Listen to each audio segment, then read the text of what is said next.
Welcome back, everybody, to my Spring Forward into Horror series. Today's review is on a film from 2011 called Rites of Spring. In case you don't know what this film is about, general concept is, as described on the DVD case, Jeepers Creepers meets Texas Chainsaw Massacre.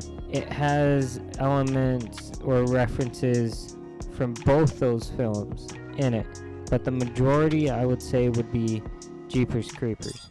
The film is about a ransom scheme that turns into a nightmare for a group of kidnappers who become victims of a horrifying secret that must be paid every spring.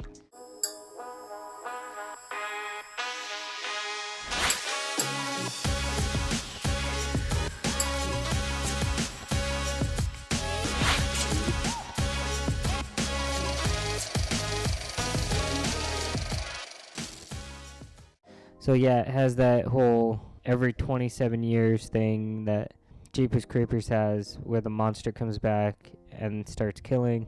Has that. I'll get into it a bit later, but it's kind of confusing. The cinematography is interesting, and it's almost all handheld, which causes the film to be kind of disorienting at times. There is some stationary shots in it, but it's few, and I think it's just in the opening credit sequence, which has definitely some cool shots in it, and it's a mix of handheld and tripod, and it works very well for the that opening credit type sequence. It does feel low budget, but it also works around that budget to give this film, I don't know how it manages to do that. It's an alright film.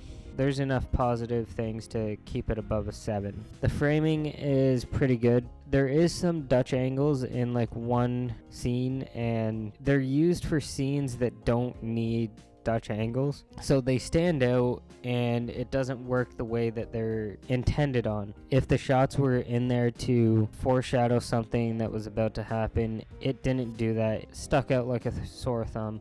It's decently edited.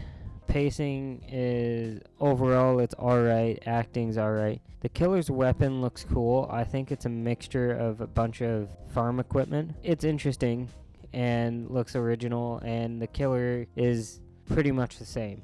Looks cool and original. I think they focus too much on the kidnapper subplot instead of focusing more on the creature aspect. If they focused more on the creature aspect, it would make a little bit more sense, but I get they were trying to create a sense of mystery behind it.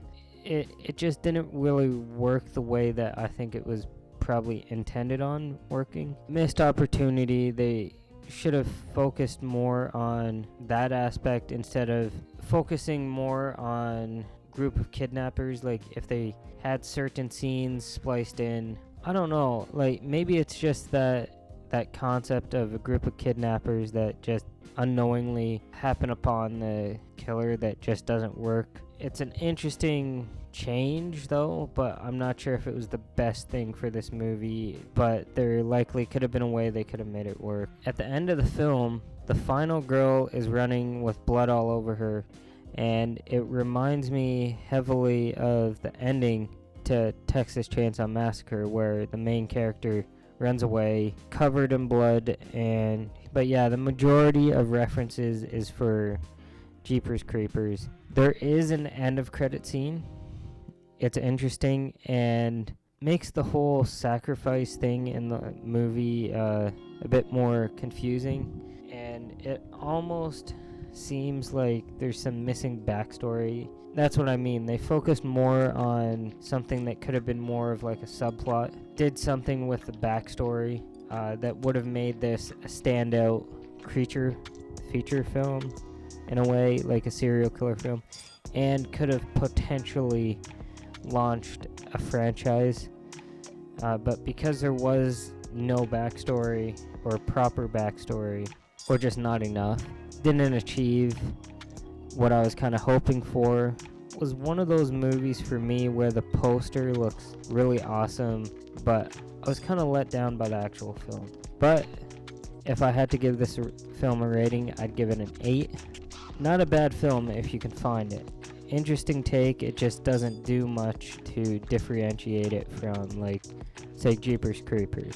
Now, I'm not saying Jeepers Creepers is a great movie by any means, but just the way that everything unfolded in Jeepers Creepers and how this film takes some of those elements, this one doesn't achieve the same thing that Jeepers Creepers did with its treatment of the creeper. So that's what sucks with some of these one-off horror films, is they do something wrong that doesn't sit right with horror fans, and it just doesn't click, and it doesn't get a huge following.